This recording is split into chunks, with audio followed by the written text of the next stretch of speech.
On today's episode of Science Sundays, we are debunking medical myths. Are eggs good for you? Does cracking your knuckles lead to arthritis? Is depression just a single chemical imbalance? Does weightlifting at a young age stunt growth? And does being in the cold give you a cold? I need you guys to have autonomy over your own health so that you can properly judge these well-circulated myths.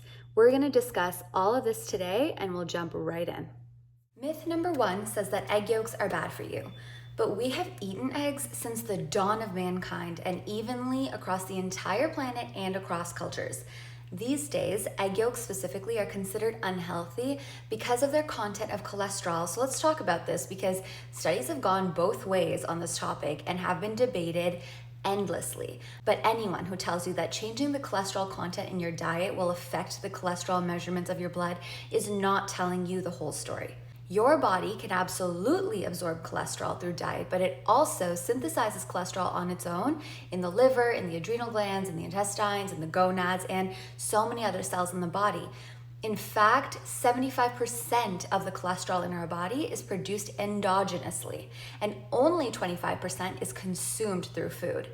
Your body can actually only absorb the amount of cholesterol found in roughly 2 eggs per day. That's about 600 milligrams, and beyond that point of consumption, serum increases of cholesterol were not really noted.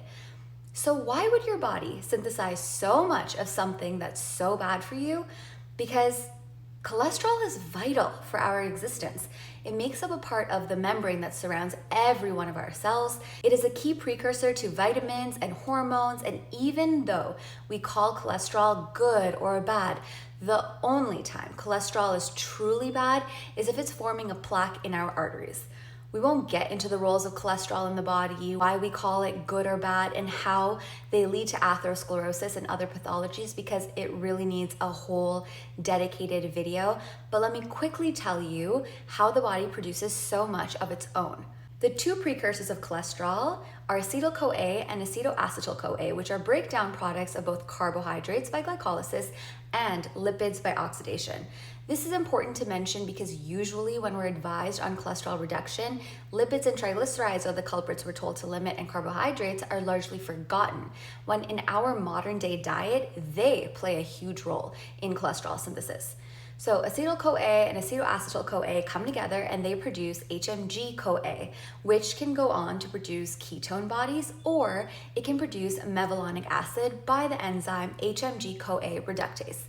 This enzymatic step is inhibited by glucagon and promoted by insulin. And as we know, excess high GI carbohydrates especially massively stimulate insulin release and glucagon suppression. Eventually, this mevalonic acid goes through a few more steps until it produces cholesterol. And essentially, this is the bare bones story of cholesterol, and there's so much more to be said, but I hope I'm making the point that cholesterol in eggs or the foods that you're usually told about is generally, truly the least of your concerns. And true health is multifaceted beyond belief. An egg or 2 a day are not going to be harmful for your health unless you have allergies or if you have existing disturbances in lipid metabolism. And eggs also contain protein, unsaturated fats, folates and other B vitamins, minerals like zinc, iron, and copper. And these all counteract any small adverse effects that may be caused by cholesterol. We will definitely dive deeper into this at another point in time, but for now, the point is, don't give eggs such a bad rep. The next myth is that being in the cold gives you a cold. And just being in the cold doesn't give you a cold, but it's kind of true, it's kind of not true. The link here is that viruses responsible for causing colds thrive in colder temperatures. For example, rhinoviruses, which are the most common cause of the cold and even more severe illnesses like pneumonia and bronchitis. Research shows that these viruses were most often causing infection at temperatures below 0 degrees Celsius or 32 degrees Fahrenheit, but in general, we're able to thrive best when at below room temperature. Inside the nasal cavity, the temperature is usually about 33 degrees Celsius, which makes it the ideal breeding ground for these viruses.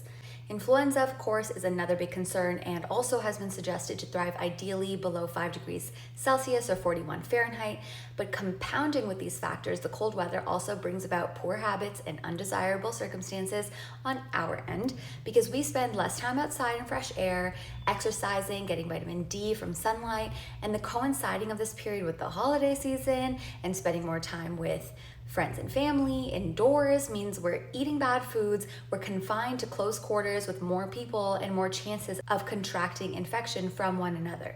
Even in the cold weather though, the cold, dry air causes our nasal cavities to deplete their mucous membrane, and constriction of blood vessels because of the temperature means that immune cells can't as quickly reach these areas of the body to fight off invaders should they take hold.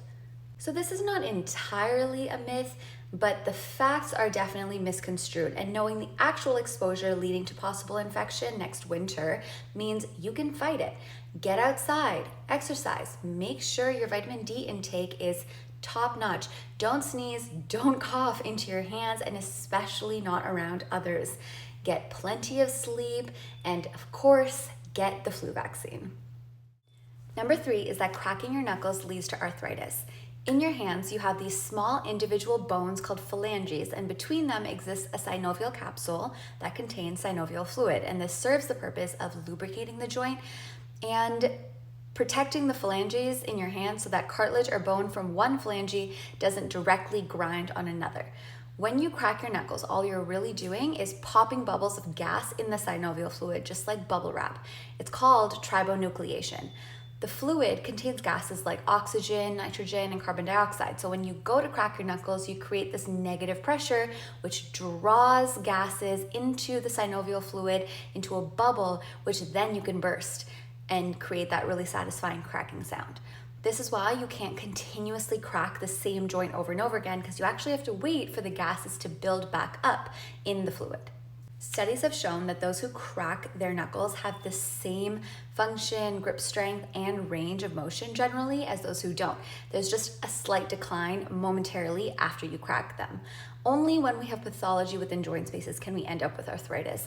And there's so many different types of arthritis, and the pathology can be as simple as injury or aging or inflammation caused by wear and tear, but it can also have an autoimmune component, an infective component, etc. So no, cracking your knuckles may be highly uncomfortable to those around you, but it isn't going to cause you arthritis. Myth number 4 is that depression is a choice. A lot of this belief is culturally driven, but the fact is that depression is a real and serious condition with both emotional and physical symptoms that can deeply impact your quality of life. It's not something you choose. It's not all in your head. It is not a sign of weakness. It is not something you can anticipate as only following hardship. It usually does not go away on its own. It's not limited to classes or races. It's not limited to a gender or a chemical imbalance. It is not always treatable with medication. Depression comes about through an intricate meshwork of both nature and nurture. A set of genes, a neurological change, and your environment all play into the presentation and severity of depression.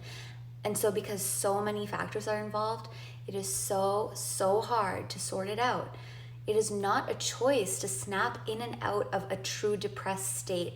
And while there are many different treatments, both medicinal and in the form of psychotherapy, the best thing we can do to influence the trajectory of our own or someone else's experience of depression is truly just acknowledge it for what it is.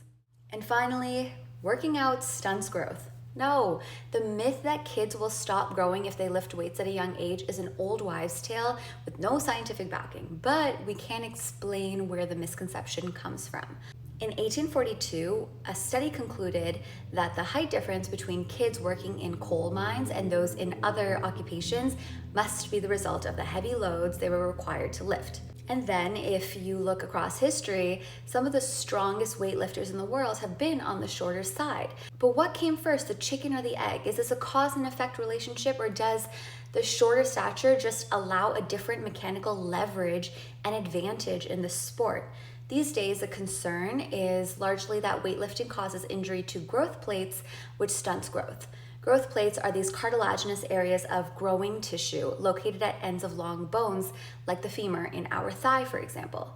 When we reach physical maturity, these growth plates harden, but if enough injury takes place in the immature, soft phase, it can stunt the growth of bone. But these injuries are usually caused by falls and compression, not by weightlifting. In fact, weightlifting is probably supporting these bones by loading up the musculature around them. These growth plate injuries are caused by contact sports, soccer, basketball, skiing, skateboarding, and even then the growth plate injury usually is not going to cause a change in the lengthening of the bone, just perhaps the shape of it, and cause nuisance pains later on in life. Inappropriate powerlifting without fundamental training and using weights that are far too heavy for what you're ready for can definitely cause injuries in general.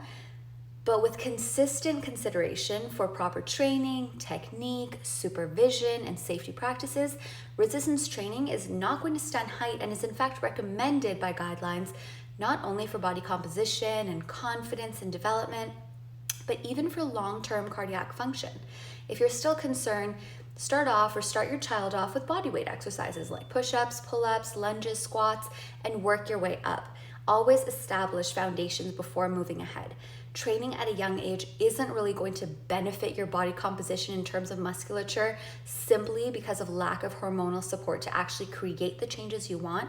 So that may be why your pediatrician suggests you or your child wait until puberty to pursue weight training, but it doesn't have to do with a change in your potential height. And like I said earlier, if you are naturally on the shorter side, it's probably going to end up being an advantage in the sport anyways. So take it in stride. So that's all for this episode. I really hope I was able to help debunk some of these well-circulated and really common medical myths so that you can go forward in your life armed with knowledge and also scientific backing for what is fact and what is just hearsay. If you have other medical myths that you would like debunked, please comment them down below so that we can discuss them in a future episode, and also leave me ideas for future videos that you would want to see. I would love if you would also take a moment to like this video and subscribe to my channel if you enjoy the content that I'm putting out so that I can create more of the content that you like best. Until next time, I will talk to you soon. Bye.